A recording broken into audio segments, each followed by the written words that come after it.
Tulikosea kweli yule Martha Karua kumrejesha kule. Na hili kosa lisitokee tena hapa. Hivi mtu anatoka huko analeta ujinga wake hapa, halafu eti anarejeshwa nzima salama salimini kweli? Na yule anayesema anadai kapigwa eti anashuka kwenye gari anajichechemeza kweli? Yule alikuwa apigwa arudi na mitungi ya gesi kule kwao. Anafumulia gesi.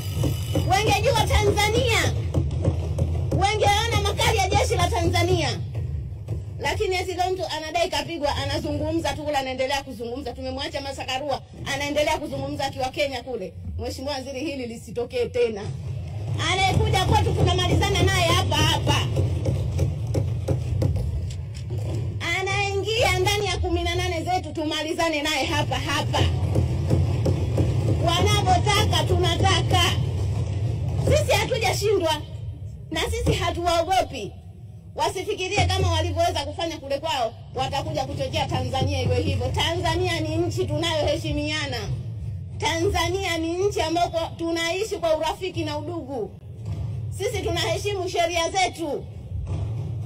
Wao tuliwaona kule walienda kunajisi mpaka bunge lao. Nchi gani ile? Eti alafu mtu anakuambia tukasome kwao. Tukasome nini?